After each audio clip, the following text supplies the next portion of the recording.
Mungkin kalian udah lihat gitu ya, udah lihat di berita-berita bahwa banyak umat Yahudi juga yang berdemo gitu untuk mendukung penuh kemerdekaan Palestina, misalkan kayak di Amerika atau beberapa negara Eropa lainnya gitu ya, dari kalangan-kalangan Yahudi. Kenapa bisa seperti itu? Jadi gini, tidak semua Yahudi itu adalah Zionis, tapi Zionis itu udah pasti Yahudi.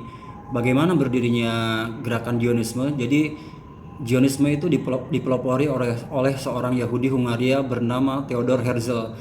Jadi dia tuh dulu adalah seorang politikus yang cerdas.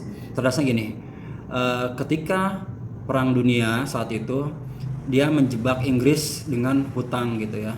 Jadi mau nggak mau Inggris ini, jadi dia minta lah gitu, minta sesuatu ke Inggris, dia ingin sebuah wilayah gitu kan. Sebenarnya jajahan Inggris tuh banyak ya, Afrika, di Amerika Utara, di Amerika Selatan, di Asia, tapi kan yang dia minta justru tanah Yerusalem gitu ya.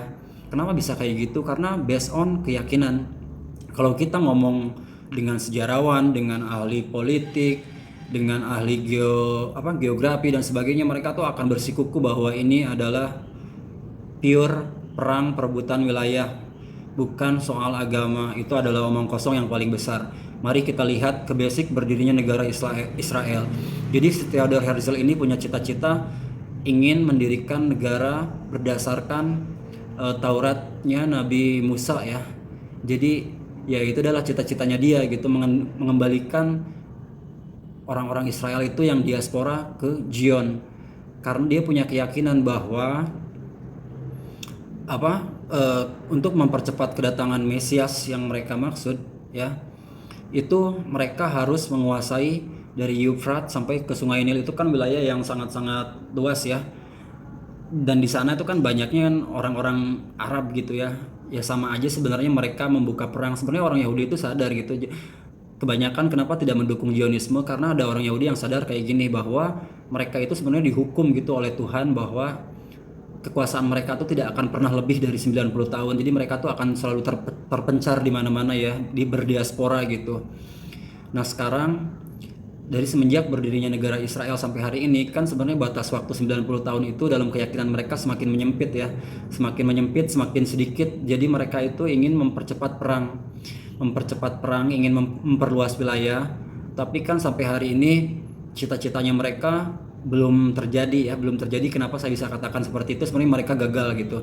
Gagal dalam artian karena tanah yang mereka ingin kuasai itu belum tercapai, sementara batas waktu 90 tahun semakin dekat berdasarkan keyakinannya mereka. Dalam 90 tahun, 93 atau berapa ya, mereka tuh sadar gitu ya, dalam keyakinan mereka, mereka tuh tidak akan lebih dari itu gitu, berkuasa di muka bumi gitu ya. Itulah kenapa mereka ingin segera mempercepat, memulai kembali perang gitu. Bisa aja mereka yang akan memulai perang dunia ketiga gitu ya.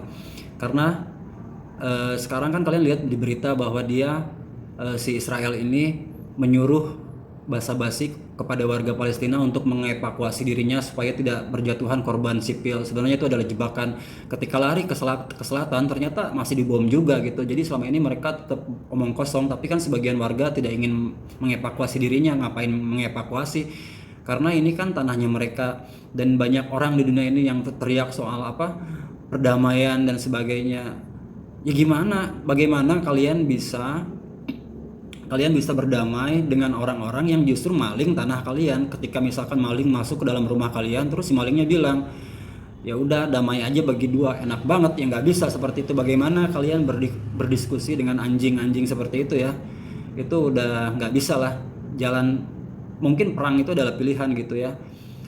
Jadi perjuangan rakyat Palestina itu adalah pure perjuangan ya, bukan teror, bukan penjajahan.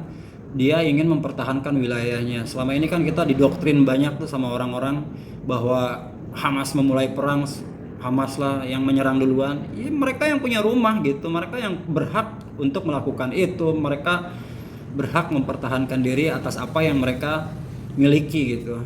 Sementara kan orang-orang Yahudi ini tidak punya wilayah, dia adalah the real pencuri.